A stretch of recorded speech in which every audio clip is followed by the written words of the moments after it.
तूने कितनी वीडियो देखी? नहीं तो फिर पूरी देख, वरना समझ में नहीं आएगा। जेन्युइनली स्पीक, तो फायदा नहीं मिलेगा।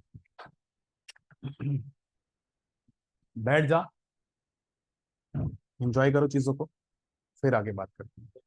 ठीक ले लेता हूँ। हाँ, चलिए सर, लास्ट क्लास की पहले बात कर लूं, एक मिनट।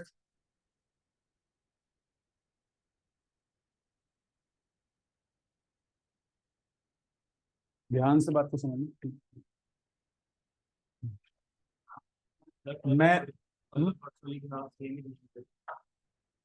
परसों वाली क्लास अलग अलग है, कल और आज की सेम। सर हमने सबसे पहले बात करना शुरू करा था इंथैल्पीज का। हमने दो तरीके की इंथैल्पीज की बात करी थी। सबसे पहले आयोनाइजेशन इंथैल्पी, और दूसरा इलेक्ट्रॉन गेन इंथैल्पी। हमने बोला था एक मोल एटम से अगर हमें इलेक्ट्रॉन रिलीज करवाना है तो लगने वाली एनर्जी को हम बोलते हैं आयोनाइजेशन एंथैल्पी।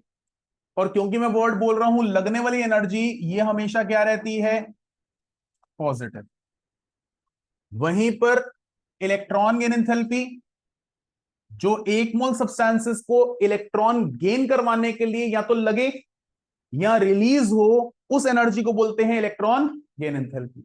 ये कुछ एलिमेंट्स के लिए पॉजिटिव हो सकती है तो कुछ एलिमेंट्स के लिए नेगेटिव हो सकती है। पक्का? अब जिन एलिमेंट्स के लिए पॉजिटिव होगी बट ऑब्वियसली नेगेटिव नहीं होगी, और जिन एलिमेंट्स के लिए नेगेटिव होगी उनके लिए पॉजिटिव नहीं। पक्का? अब मैंने बोला था क्योंकि हम वर्ड इंथैल्पी लेकर चल रहे हैं, तो ये कुछ एनर्जीज का सम है। कौन सी एनर्जी? अगर हमने आयोनाइजेशन इंथैल्पी की बात करी तो तीन एनर्जी। पहला, इलेक्ट्रॉन रिमूव करते वक्त जो एनर्जी की मुझे जरूरत है, यानी first type of energy is endothermic. दूसरा, अगर इलेक्ट्रॉन इलेक्ट्रॉन रिपल्शन बढ़ेगी तो एनर्जी रिलीज होगी, तो second amount of energy is negative. तीसरा, अगर पीरियड 2 होगा तो उसको कुछ स्टेबलाइज करने के लिए एनर्जी चाहिए होगी, जिसकी वजह से हमने बोला ये क्या है? रिक्वायर्ड एनर्जी, यानी पॉजिटिव। अब क्योंकि आयोनाइजेशन एंथैल्पी में, यानी इलेक्ट्रॉन रिमूव करने के प्रोसेस में, इलेक्ट्रॉन इलेक्ट्रॉन रिपल्शन कम होती है, बढ़ती तो है नहीं, तो सेकंड वाले मैग्नीट्यूड की बात नहीं है। इनडायरेक्टली आयोनाइजेशन एंथैल्पी हमेशा एंडोथर्मिक रहेगी। वहीं पर जब हम इलेक्ट्रॉन गेन एंथैल्पी पर आते हैं, यह भी तीन अमाउंट ऑफ एनर्जी का सम है। पहला, इलेक्ट्रॉन गेन करते वक्त कुछ अमाउंट ऑफ एनर्जी की रिक्वायरमेंट। दूसरा, जब एक इलेक्ट्रॉन गेन करोगे तो इलेक्ट्रॉन इलेक्ट्रॉन रिपल्शन बढ़ेगी, क्योंकि इलेक्ट्रॉन इलेक्ट्रॉन रिपल्शन बढ़ेगी एनर्जी रिलीज होगी, यानी एक्सोथर्मिक। तीसरा, अगर मुझे एक एटम को स्टेबलाइज करना है पीरियड 2 के, तो भी मुझे कुछ एनर्जी की रिक्वायरमेंट होगी। तीनों का सम कर दूं, वो प्लस होगी ना, रिक्वायरमेंट बोला। तीनों का सम कर दूं, अगर वो नेगेटिव आ रहा है तो नेगेटिव इलेक्ट्रॉन गेन एंथैल्पी, और पॉजिटिव आ रहा है तो पक्का बात समझ में आती है। अब यहां पर हमने लास्ट क्लास में आयोनाइजेशन एंथैल्पी की बात शुरू करी थी। मैंने बोला आयोनाइजेशन एंथैल्पी बड़ी सिंपल सी है। आयोनाइजेशन एंथैल्पी जो फैक्टर्स पे डिपेंडेंट है, वो दो फैक्टर्स हैं, जिसमें से सबसे पहला फैक्टर है नंबर ऑफ शेल्स। ध्यान से बात को समझना। मैंने बोला नंबर ऑफ शेल्स अगर बढ़ेंगे तो इलेक्ट्रॉन को निकालना आसान होगा, और इलेक्ट्रॉन को निकालना आसान होगा तो उसको लगने वाली एनर्जी, यानी number of shells are inversely proportional to ionization enthalpy. दूसरा फैक्टर मैंने बोला number of electrons in outermost shell. हमने बोला जब जब नंबर ऑफ इलेक्ट्रॉन्स बढ़ेंगे, कहीं ना कहीं इलेक्ट्रॉन निकालना मुश्किल हो जाएगा, और जब इलेक्ट्रॉन निकालना मुश्किल होगा तो आयनाइजेशन एंथैल्पी इंक्रीज करेगी। प्लीज ये आपके माइंड की बात है। आयोनाइजेशन एंथैल्पी को हम लोग इलेक्ट्रोपॉजिटिविटी से रिलेट कर लेते हैं। आयोनाइजेशन एंथैल्पी, प्लीज समझिएगा, इलेक्ट्रोपॉजिटिविटी, इलेक्ट्रॉन निकालना आसान, तो लगने वाली आयोनाइजेशन एंथैल्पी कम। पक्का? अब बताइए टॉप टू बॉटम, इलेक्ट्रोपॉजिटिविटी तो आयोनाइजेशन एंथैल्पी, लेकिन ये तो आपके मन में रहेगा। अब लिखना क्या है पेपर में, top to bottom number of shells increases, therefore ionization enthalpy. ऐसे आ जाओ लेफ्ट टू राइट, इलेक्ट्रोपॉजिटिविटी वाला डिक्रीजेस तो आयोनाइजेशन एंथैल्पी ये रहेगा मन में, लेकिन लिखोगे क्या, number of electrons in outermost shell, left to right ये इंक्रीज करता है, देयरफॉर आयोनाइजेशन एंथैल्पी क्या करती है। तो मन की बातचीत इलेक्ट्रोपॉजिटिविटी पर, लेकिन पेपर में बातचीत जो फैक्टर है उस पर। आई होप यहां तक बातचीत क्लियर थी। अब इसके बाद हम लोग आए इलेक्ट्रॉन गेन एंथैल्पी में। क्या बेटा, इलेक्ट्रोपॉजिटिविटी लेफ्ट टू राइट क्या करती है, डिक्रीज, इससे आयनाइजेशन एंथैल्पी इंक्रीज, इनवर्सली तो करा रहा हूं, पक्का। हाँ, अब बात आई इलेक्ट्रॉन गेन एंथैल्पी की। तो सबसे पहली चीज तो इलेक्ट्रॉन गेन एंथैल्पी एंडोथर्मिक भी है, और अब एंडोथर्मिक और एक्सोथर्मिक को जरा अलग अलग समझते हैं। प्लीज बात को समझिएगा, मुझे पहले यह समझ में आना चाहिए कि क्यों एक एटम एंडोथर्मिक प्रोसेस दिखाएगा इलेक्ट्रॉन लेते वक्त, या मन्नत क्यों एक एटम एक्सोथर्मिक प्रोसेस दिखाएगा एक इलेक्ट्रॉन लेते वक्त। एंडोथर्मिक और एक्सोथर्मिक का मतलब, सर एक एटम को इलेक्ट्रॉन लेते वक्त एनर्जी की जरूरत है, एंडोथर्मिक। दूसरा, एक एटम को इलेक्ट्रॉन लेते वक्त एनर्जी रिलीज करनी पड़ती है, तो एक्सोथर्मिक। आसान भाषा में बात करें, अगर एक एटम इलेक्ट्रॉन लेना नहीं चाहता, मुझे जबरदस्ती इलेक्ट्रॉन देना पड़ेगा। जबरदस्ती इलेक्ट्रॉन देने का मतलब क्या है, मुझे एनर्जी देनी पड़ेगी, प्रोसेस विल बी एंडोथर्मिक। और एक एटम आसानी से इलेक्ट्रॉन लेना चाहता है, तो लगने वाली एनर्जी कम, बट रिलीज क्यों हो रही है, रिलीज ज्यादा होगी, लेकिन क्यों। ध्यान से बात को समझिएगा, एक एटम जो आसानी से इलेक्ट्रॉन लेना चाहता है, ऑलरेडी उसके आउटर मोशन में ज्यादा इलेक्ट्रॉन्स, तभी तो उसकी टेंडेंसी होगी इलेक्ट्रॉन लेने की। और जितनी टेंडेंसी होगी उसकी इलेक्ट्रॉन लेने की, कहीं ना कहीं मैं आसानी से इलेक्ट्रॉन ले पाऊंगा। अब आसानी से ले पाऊंगा तो लगने वाली एनर्जी कम, लेकिन आउटर मोशन में ज्यादा इलेक्ट्रॉन होने की वजह से इलेक्ट्रॉन इलेक्ट्रॉन रिपल्शन, और इलेक्ट्रॉन इलेक्ट्रॉन रिपल्शन ज्यादा तो रिलीज होने वाली एनर्जी, तो रिलीज होने वाली एनर्जी ज्यादा, लगने वाली एनर्जी कम, रिजल्टेंट क्या होगा, एक्सोथर्मिक। तो इन सिंपल टर्म्स प्लीज सुनिएगा ध्यान से, मन में जो बात रहेगी वो बात कर रहा हूं, पेपर में जो लिखना है वो अलग से बात करेंगे। मन में रह रहा है टर्म इलेक्ट्रोपॉजिटिव या इलेक्ट्रोनेगेटिव, ध्यान से बताना। इलेक्ट्रोपॉजिटिव का मतलब क्या है, टेंडेंसी टू आसानी से लूज करेगा, और इलेक्ट्रोनेगेटिव का मतलब क्या है, आसानी से गेन करेगा। बात को ध्यान से समझना, एक एटम बहुत ज्यादा इलेक्ट्रोपॉजिटिव है, सर उसकी ईगरनेस है इलेक्ट्रॉन देने की, तो वो बिल्कुल भी इलेक्ट्रॉन लेना नहीं चाहता। जब कोई एटम इलेक्ट्रॉन लेना नहीं चाहता, यानी वो इलेक्ट्रोपॉजिटिव ज्यादा है। दो चीजें हैं, प्लीज सुनिएगा, मुझे इलेक्ट्रॉन देने में जबरदस्ती करनी पड़ेगी, यानी मेरा पॉजिटिव मैग्नीट्यूड ज्यादा होगा।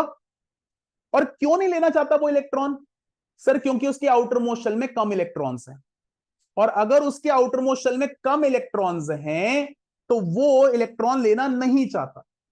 उस केस में अगर आपने एक इलेक्ट्रॉन बढ़ा भी दिया तो रिपल्शन बढ़ेगी, लेकिन इतनी ज्यादा नहीं बढ़ेगी कि ये पॉजिटिव मैग्नीट्यूड को ओवरकम कर दे, यानी पॉजिटिव वाला बड़ा होगा और नेगेटिव वाला छोटा, रिजल्टेंट हमेशा क्या रहेगा, पॉजिटिव। दोबारा से बोल रहा हूं, ध्यान से सुनना, इलेक्ट्रोपॉजिटिव एलिमेंट इलेक्ट्रॉन लेना नहीं चाहते, तो मुझे जबरदस्ती करनी पड़ेगी इलेक्ट्रॉन लेने में। तो जब मुझे जबरदस्ती करनी पड़ेगी इलेक्ट्रॉन लेने में, electron gain enthalpy will be positive. पक्का बात समझ में आती है? दोबारा से बात करते हैं दूसरे वाले, इलेक्ट्रोनेगेटिव। इलेक्ट्रोनेगेटिव स्पीशीज कौन है? जिसके पास टेंडेंसी है इलेक्ट्रॉन गेन करने, वो चाहता है गेन करना। अब जब वो गेन करना चाहता है तो आपकी तरफ से लगने वाला एफर्ट क्या होगा? पॉजिटिव का मैग्नीट्यूड क्या होगा? छोटा होगा। और जब वो इलेक्ट्रॉन गेन करना चाहता है तो उसके आउटर मोशन में कितने इलेक्ट्रॉन्स होंगे? ज्यादा। 5 होंगे, 8 बनाना चाहता है, 6 होंगे, 8 बनाना चाहता है, 7 होंगे, 8 बनाना। तो कहीं ना कहीं ज्यादा इलेक्ट्रॉन्स है, और एक और इलेक्ट्रॉन आने से रिपल्शन क्या हो जाएगी? नेगेटिव का मैग्नीट्यूड। अब नेगेटिव वाला क्या कर लेगा? ओवरले कर लेगा पॉजिटिव को, तो इलेक्ट्रॉन गेन एंथैल्पी क्या हो जाएगी? नेगेटिव। तो कहीं ना कहीं इलेक्ट्रोपॉजिटिव स्पीशीज की, यानी जिनकी इलेक्ट्रोनेगेटिविटी कम है, उन स्पीशीज की पॉजिटिव इलेक्ट्रॉन गेन एंथैल्पी पढ़ेंगे, और जो इलेक्ट्रोनेगेटिव स्पीशीज हैं उनकी क्या पढ़ेंगे? Negative electron gain enthalpy. बात समझ में आई? तो यहां पर हम माइंड में क्या रखेंगे? इलेक्ट्रोपॉजिटिविटी वाले elements positive electron gain enthalpy दिखाते हैं, और इलेक्ट्रोनेगेटिविटी वाले एलिमेंट्स नेगेटिव। पक्का उसके बिहाफ पर आंसर देंगे, लेकिन फैक्टर क्या रखेंगे जब पेपर में लिखने को आएगा? वही दो common factor, number of shells या number of electrons in the outermost shell. जहां पर नंबर ऑफ शेल्स ज्यादा तो इलेक्ट्रोपॉजिटिविटी ज्यादा, इलेक्ट्रोनेगेटिविटी कम, और number of electrons outermost shell में ज्यादा तो इलेक्ट्रोपॉजिटिविटी कम और इलेक्ट्रोनेगेटिविटी ज्यादा। तो उसी कॉन्टेक्स्ट में हमारे आंसर्स की बातचीत आएगी। पक्का बात समझ में आती है? पिछली बार हमने पॉजिटिव इलेक्ट्रॉन गेन एंथैल्पी की बात करी थी, मैं दोबारा से बात कर रहा हूं ताकि कहीं पर कंफ्यूजन ना रहे, प्लीज समझिएगा। सबसे पहले पॉजिटिव इलेक्ट्रॉन गेन एंथैल्पी, ध्यान से बात, positive sign indicates process is endothermic. अब फैक्टर्स क्या अब सपोर्ट करते हैं? सबसे पहला, नंबर ऑफ शेल्स। प्लीज बात को ध्यान से सुनना, बहुत important. Positive electron gain enthalpy तब लगेगी जब एटम इलेक्ट्रॉन नहीं लेना चाहता, बिल्कुल भी नहीं लेना चाहता, तो आपको जबरदस्ती करनी पड़ेगी। उस केस में जब नंबर ऑफ शेल्स बढ़ते हैं तो इलेक्ट्रॉन लेना मुश्किल, और जब इलेक्ट्रॉन लेना मुश्किल तो लगेगी एनर्जी। तो हमारे लिए number of shells directly proportional to positive electron gain enthalpy. Second, number of electrons in outer most.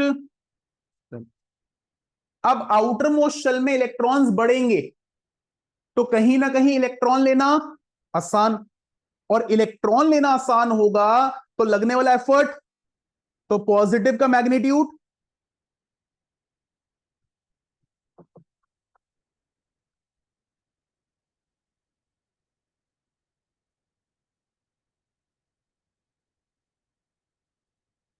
पक्का?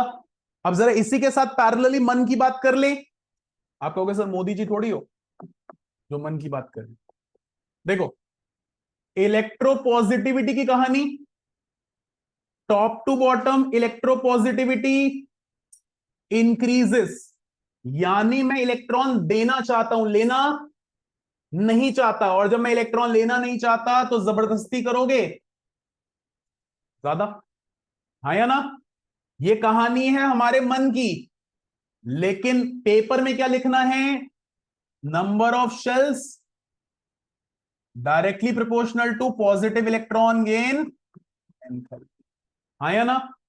ऐसे ही left to right, electropositivity left to right जाते हुए मेरा इलेक्ट्रॉन देने की टेंडेंसी कम हो गई तो लेने की टेंडेंसी, अब लेने की टेंडेंसी ज्यादा होगी तो पॉजिटिव इलेक्ट्रॉन गेन एंथैल्पी।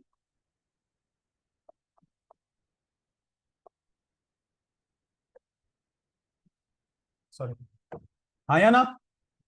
तो इस केस में अगर हम लोग बात करें तो number of electrons in outermost shell, क्योंकि number of electrons outermost shell में बढ़ेंगे, कहीं ना कहीं मेरे लिए इलेक्ट्रॉन लेना मुश्किल हो जाएगा, हाँ या ना, बताओ।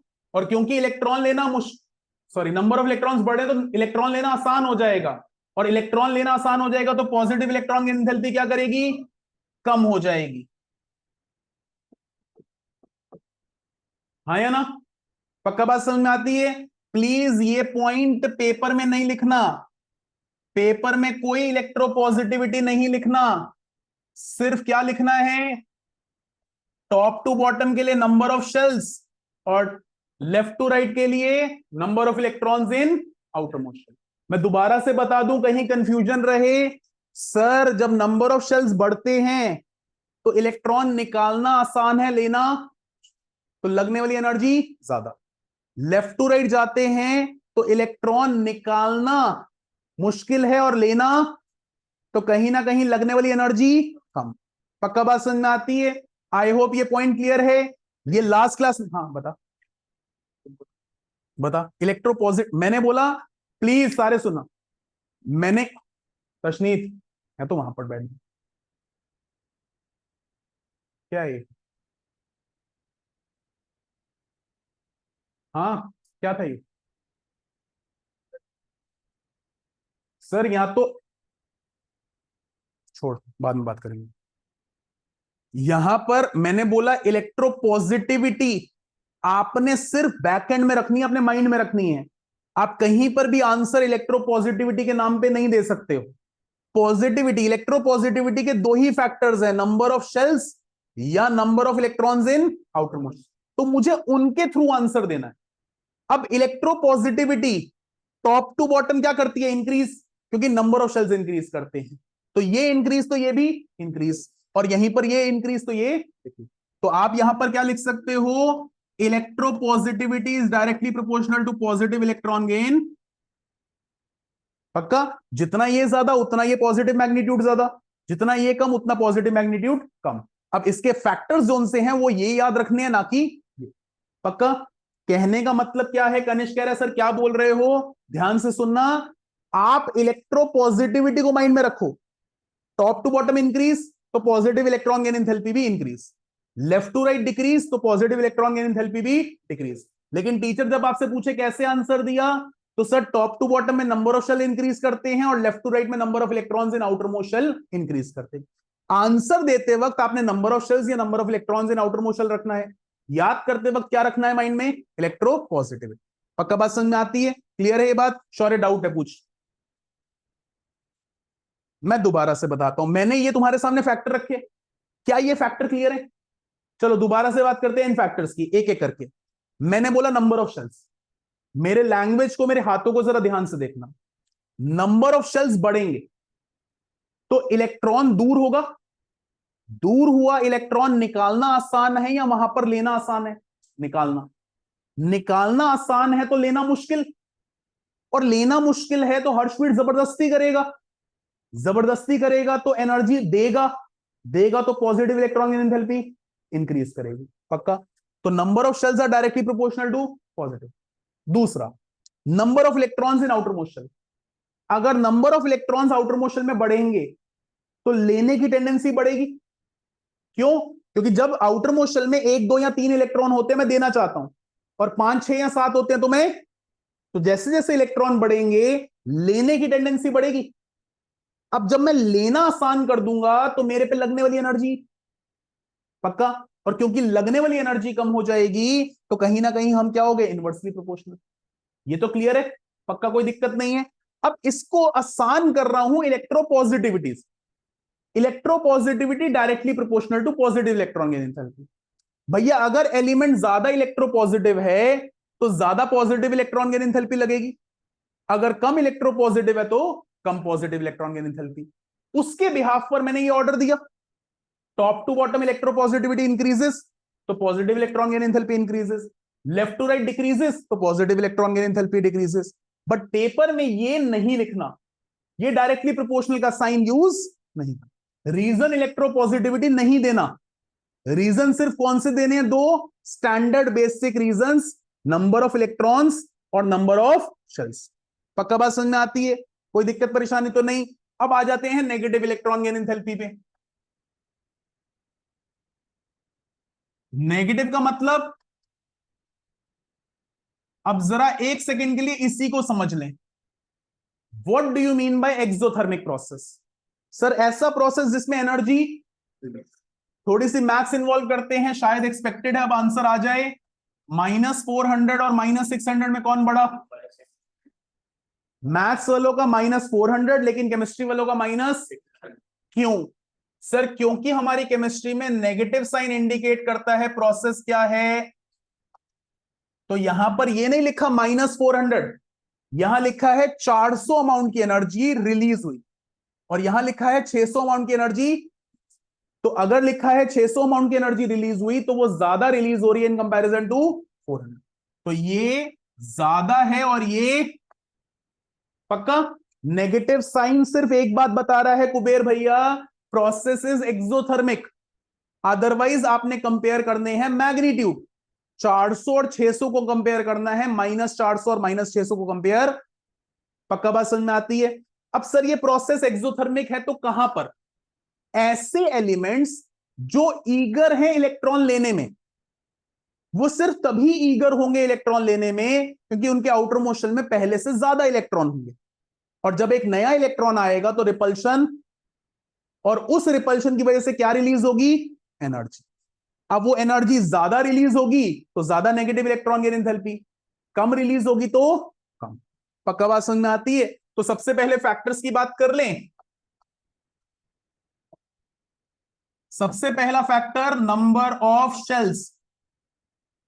अब बात को ध्यान से सुनना, नंबर ऑफ शेल्स, अगर नंबर ऑफ शेल्स बढ़ते हैं तो इलेक्ट्रॉन लेना मुश्किल, और क्योंकि इलेक्ट्रॉन लेना मुश्किल तो रिलीज होने वाली एनर्जी का मैग्नीट्यूड कम होगा।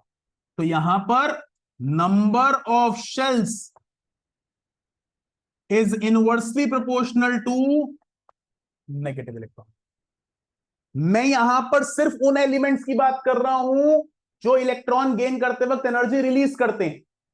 मैं यहां पर सिर्फ उन एलिमेंट्स की बात कर रहा था जो इलेक्ट्रॉन गेन करते वक्त एनर्जी की जरूरत रखते हैं। यानी इसका इससे लेना देना नहीं रखो, इसका इससे। कंफ्यूज हो जाओगे जब एक दूसरे को रिलेट करोगे।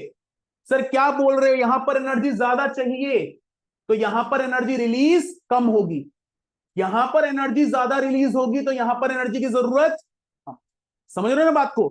अब ऐसे ही दूसरा फैक्टर, यश number of electrons in outermost shell.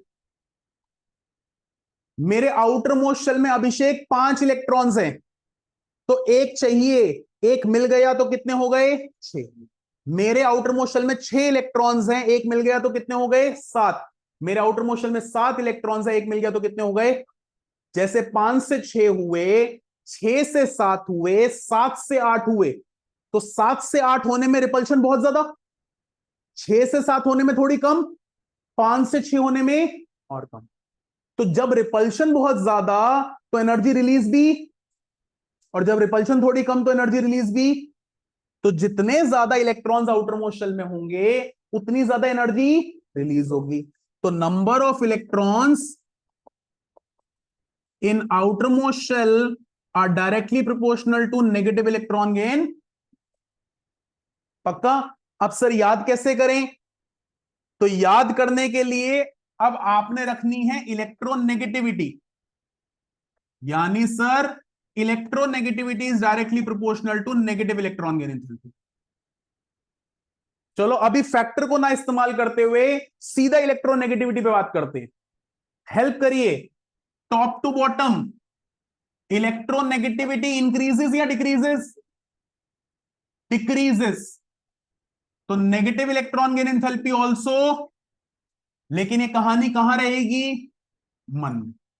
ऐसे ही left to right electronegativity increases, तो negative electron gain enthalpy also, लेकिन ये कहानी कहां रहेगी? तो सर फिर कौन सा फैक्टर आएगा? Sir top to bottom number of shells increases, therefore negative electron gain enthalpy decreases. और left to right number of electrons in outer motion, therefore negative electron gain enthalpy. पक्का बोलो सर, बताओ। Top to bottom में number of cells increase होते हैं, हाँ। लेकिन हम जबरदस्ती बनवा रहे हैं, इस वजह से तो बोल बोल। हाँ, उसकी वजह से इलेक्ट्रोपॉजिटिविटी ज्यादा है, तो इलेक्ट्रोनेगेटिविटी कम। इलेक्ट्रोनेगेटिविटी कम तो नेगेटिव इलेक्ट्रॉन गेन एंथैल्पी कम। सब मिक्स कर दिया। दोबारा से बोल रहा हूं, प्लीज दोनों को मिक्स मत करिएगा, मैं दोबारा से सब बोलता हूं, सुनना ध्यान से, फिर कॉपी कर लेंगे, ज्यादा नहीं करना आज। मैं सबसे पहले लेकर जाता हूं बिल्कुल सेकंड क्लास में ट्रेंड्स की, जहां पर हमने पढ़ा था electropositivity electronegativity. Sir, electropositivity tendency to lose an electron, एक एटम कितना आसानी से इलेक्ट्रॉन लूज कर सकता है, वो मेरे लिए इलेक्ट्रोपॉजिटिविटी। ऐसे इलेक्ट्रोनेगेटिविटी टेंडेंसी टू, मैंने बोला था electropositivity is inversely proportional to electronegativity. जितनी इलेक्ट्रोपॉजिटिविटी ज्यादा होगी उतनी इलेक्ट्रोनेगेटिविटी, जितनी इलेक्ट्रोनेगेटिविटी ज्यादा होगी उतनी इलेक्ट्रोपॉजिटिविटी। पढ़ाया था। अब फैक्टर्स क्या था? सर, इलेक्ट्रोपॉजिटिविटी का मतलब है इलेक्ट्रॉन को गेन लूज करना, तो जितना इलेक्ट्रॉन न्यूक्लियस से दूर होगा निकालना आसान, जितने आउटर मोशन में कम इलेक्ट्रॉन होंगे निकालना आसान।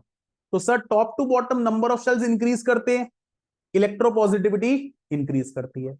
Left to right outer motion में नंबर ऑफ इलेक्ट्रॉन्स बढ़ते हैं तो निकालना मुश्किल हो जाता है, जिसकी वजह से इलेक्ट्रोपॉजिटिविटी डिक्रीज करती है। इलेक्ट्रोनेगेटिविटी में आ जाए, सर जितना न्यूक्लियस के पास एक इलेक्ट्रॉन आएगा उतना ज्यादा स्टेबल, तो एटॉमिक साइज जितना छोटा होगा यानी नंबर ऑफ शेल्स जितने कम होंगे उतनी इलेक्ट्रोनेगेटिविटी ज्यादा, और आउटर मोशन में जितने ज्यादा इलेक्ट्रॉन्स होंगे इलेक्ट्रोनेगेटिविटी उतनी ज्यादा।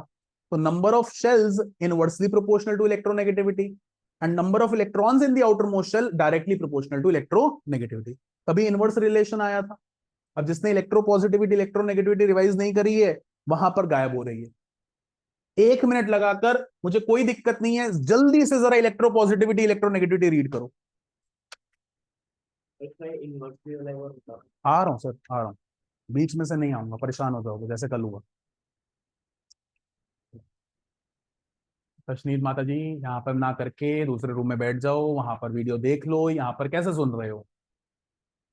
अरे सॉरी बोल के क्या होगा?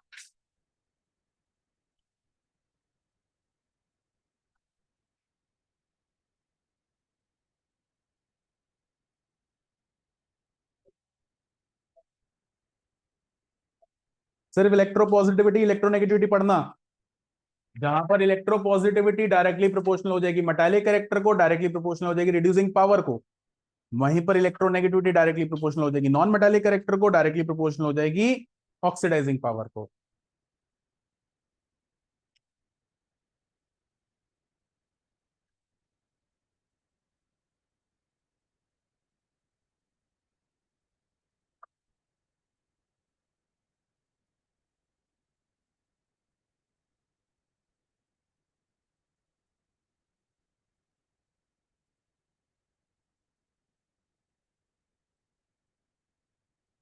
Left to right electropositivity decreases electronegativity increases, top to bottom electropositivity increases electronegativity decreases. Clear हो गया? Electropositivity electronegativity. अब आ जाओ सबसे पहले पॉजिटिव इलेक्ट्रॉन गेन एंथैल्पी और negative electron gain. Simple language में सुन लो सारे, मेरे मेरे को देख लो प्लीज। अगर एक स्पीशीज कम इलेक्ट्रोनेगेटिव है, एक स्पीशीज ज्यादा इलेक्ट्रोपॉजिटिव है, तो उसको मुश्किल होगा इलेक्ट्रॉन गेन करना, तो लगने वाली एनर्जी ज्यादा और रिलीज होने वाली एनर्जी, यानी जितना ज्यादा इलेक्ट्रोपॉजिटिव है उतनी ज्यादा पॉजिटिव इलेक्ट्रॉन गेन एंथैल्पी, और जितना कम इलेक्ट्रोपॉजिटिव है उतनी कम पॉजिटिव इलेक्ट्रॉन। अब बताओ top to bottom electropositivity increase करती है डिक्रीज? तो positive electron gain enthalpy increase, left to right positive electron gain enthalpy increase करेगी या डिक्रीज? क्यों? क्योंकि इलेक्ट्रोपॉजिटिविटी क्या करती है? डिक्रीज। सिंपल सा फंडा। चलो आ जाओ इलेक्ट्रोनेगेटिविटी पर, उस पे नेगेटिव इलेक्ट्रॉन गेन एंथैल्पी। किसी भी एटम की नेगेटिव इलेक्ट्रॉन गेन एंथैल्पी तब होगी जब वो एनर्जी रिलीज ज्यादा करेगा और उसको जरूरत कम। जरूरत कम कब होगी? जब वो खुद लेना चाहेगा, और लेना कब चाहेगा? जब उसके आउटर मोशन में इलेक्ट्रॉन्स ज्यादा, और जब उसके आउटर मोशन में इलेक्ट्रॉन ज्यादा होंगे तो रिपल्शन। इन सिंपल टर्म्स, अगर मैं इलेक्ट्रॉन लेने के लिए फ्रेंडली हूं तो मैं एनर्जी भी ज्यादा रिलीज करूंगा। Tendency to gain an electron यानी लेने को फ्रेंडली कब होता है? जब इलेक्ट्रोनेगेटिविटी ज्यादा। तो सारा का सारा खेल नेगेटिव इलेक्ट्रॉन गेन एंथैल्पी का किसके थ्रू देखोगे? इलेक्ट्रोनेगेटिविटी। अब टॉप टू बॉटम इलेक्ट्रोनेगेटिविटी, तो negative electron gain enthalpy, left to right electronegativity, negative electron gain enthalpy. पक्का? लेकिन पेपर में लिखते वक्त ना इलेक्ट्रो पॉजिटिविटी ना electro, top to bottom number of shells, मन में चल रहा है इलेक्ट्रो पॉजिटिविटी, तो positive electron gain enthalpy increases. पक्का? Left to right number of electrons in outermost shell, पक्का? मन में चल रही है इलेक्ट्रोनेगेटिविटी इंक्रीजेस, तो negative electron gain enthalpy also. पक्का बात समझ रहे हो? प्लीज बार बार बोल रहा हूं, पेपर में गलती हो जाएगी, टीचर मार्क्स नहीं देगा। टीचर के क्या, एनसीईआरटी की लैंग्वेज में आपको इलेक्ट्रो पॉजिटिविटी नहीं मिलेगी। करवाया है इसलिए अब बोल रहा हूं।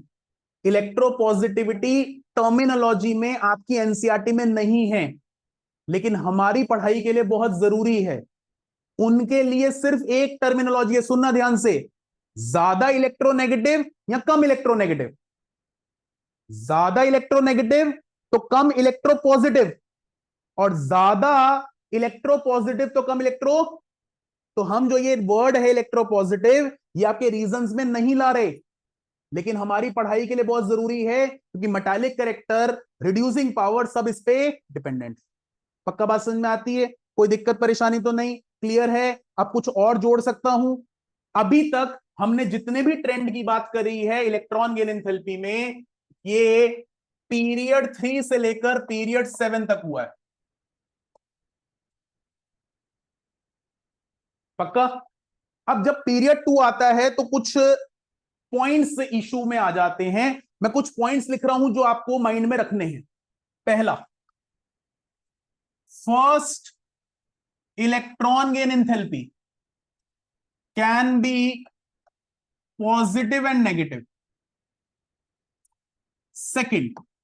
सेकंड इलेक्ट्रॉन गेन एंथैल्पी, यानी मैं ऑक्सीजन की बात करूं, मैंने पहला इलेक्ट्रॉन गेन करा, नेगेटिव इलेक्ट्रॉन गेन एंथैल्पी।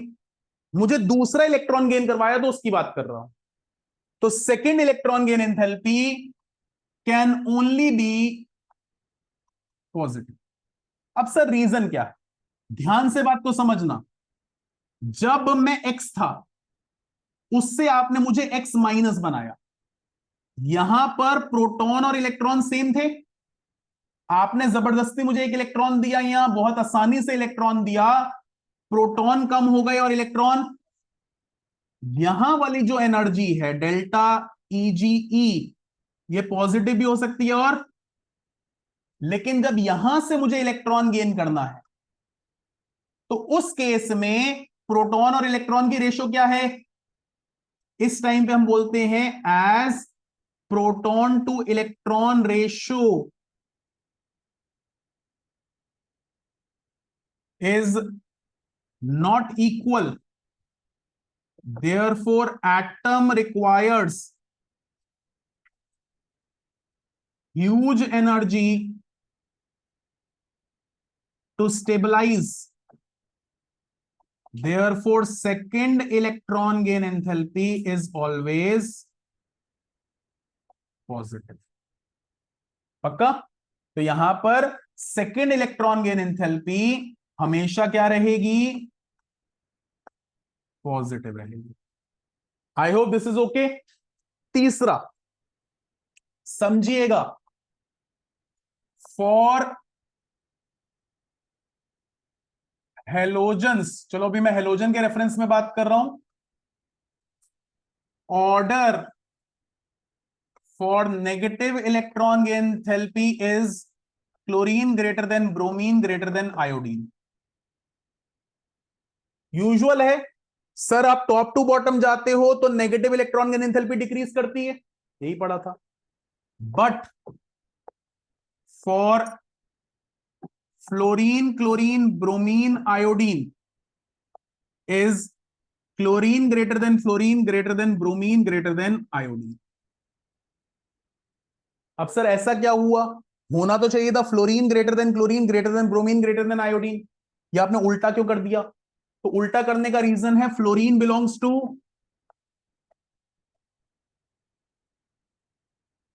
और याद करिए तीसरी एनर्जी कौन सी थी? Energy required to stabilize when any atom gains और lose an electron. For the case of period 2, period 2 का कोई भी एलिमेंट होगा तो मेरे को एनर्जी चाहिए थी स्टेबलाइज करने के लिए। तो उस टाइम पर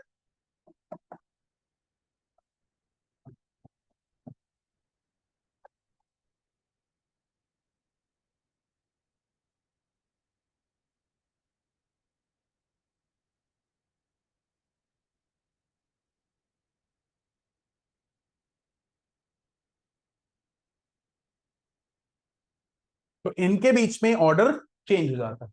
इवन अगर इसको मैं कॉमन लैंग्वेज में बात करूं, अगर आप लोगों को थोड़ा सा याद हो, तो हम लोगों ने ये पॉइंट पीरियड 2 का सबके लिए पढ़ना है। आपको अगर आयोनाइजेशन एंथैल्पी को कॉन्सेप्ट याद हो तो मैंने लिखवाया था पीरियड 2 के एलिमेंट्स में शील्डिंग और स्क्रीनिंग इफेक्ट लग रहा है। वो क्या है समझाऊंगा, बोला था ना जब मैं एनालिसिस बिहेवियर ऑफ पीरियड 2 पढ़ाऊंगा। यहां पर भी ऐसा ही मान लो कि फ्लोरीन और क्लोरीन में, यानी पीरियड 2 के जितने भी एलिमेंट्स हैं उनकी नेगेटिव इलेक्ट्रॉन गेन एंथैल्पी कम होगी और पीरियड 3 वालों की ज्यादा होगी। पक्का? दोबारा से शौर्य पूछ रहा हूं, -300 और -500 में कौन बड़ा? पक्का क्लियर है? प्लीज इस रेफरेंस में बात कर रहा हूं।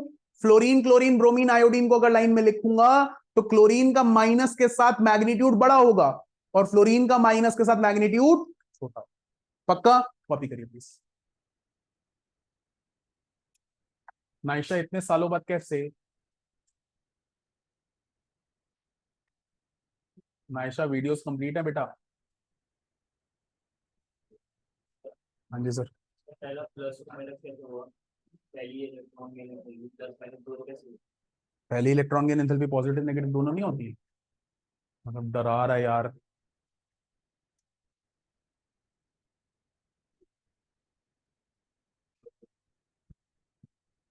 यहीं से तो करना। अच्छा, पीछे वाला कॉपी नहीं करोगे ना? नहीं तो फिर पीछे से करेंगे। फाइल में शेयर कर दूंगा, पीछे से कॉपी करिए।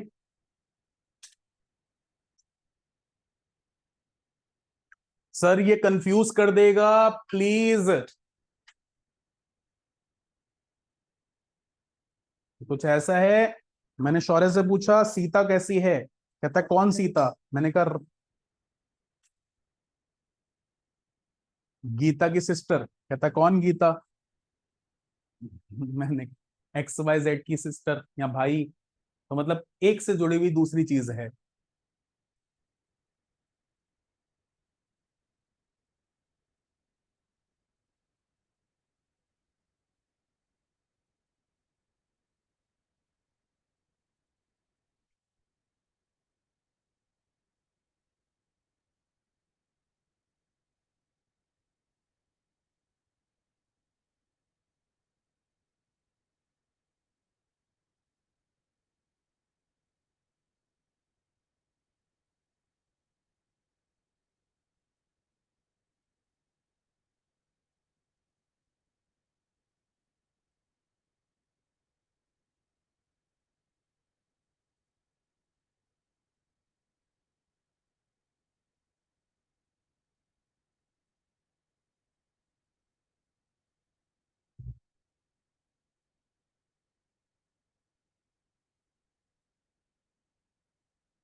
क्लियर है?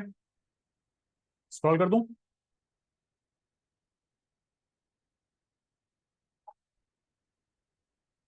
कर दूं ना? पक्का? कर रहा था, लिख रहा है ना? चलो मैं फाइल, ये ले इसमें से।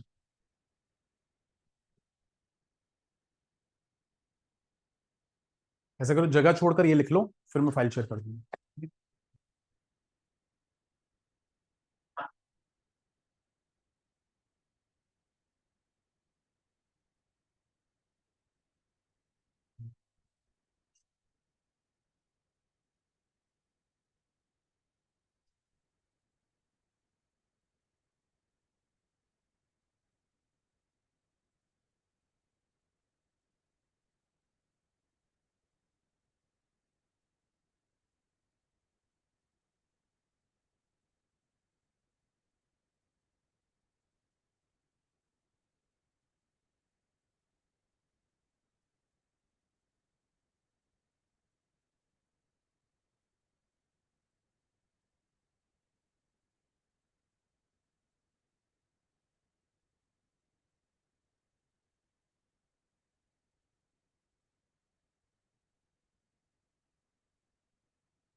सर अगर कोई 1% दोनों दिन क्लास लेता है और दोनों दिन कॉपी करता है, कंटेक्स्ट विल बी सेम, ठीक है ना? तो ये मत करना कि मैंने कंसेप्ट 2 बार ही पढ़ाया और रिवाइज करने में भी कंफ्यूजन क्रिएट कर दो। कॉन्सेप्ट एक ही रहेगा।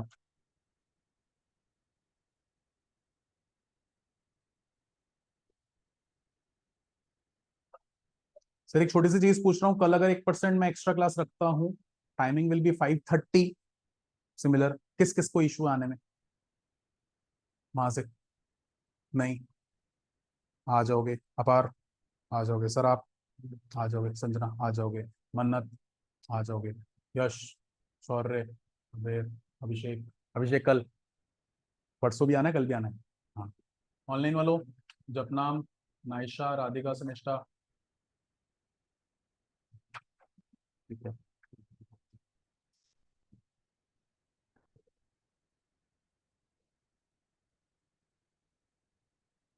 चलिए बचे, यहां तक कॉपी कर लिया है। स्क्रॉल बैक कर देता हूं, जिसका मिस हुआ है वो कॉपी कर लेगा। यहां तक रख रहा हूं, बट नेक्स्ट क्लास यानी कल की क्लास बहुत इंपॉर्टेंट है, ग्रुप पर पहले से डाल रहा हूं। कल एक एक्स्ट्रा क्लास रहेगी, प्लीज मिस मत करिएगा। बहुत इंपॉर्टेंट टॉपिक है, क्योंकि होगा एनालिमस बिहेवियर ऑफ पीरियड 2। जैसे कल एनालिमस बिहेवियर ऑफ पीरियड 2 होगा, परसों इसके कुछ क्वेश्चंस होंगे। एक तरह से चैप्टर सील हो जाएगा परसों। चैप्टर छोटा सा है, बट क्वेश्चन बहुत इंपॉर्टेंट है, और एज इट इज के एज इट इज क्वेश्चन उठकर आएंगे पेपर के अंदर। क्लियर है? चलो।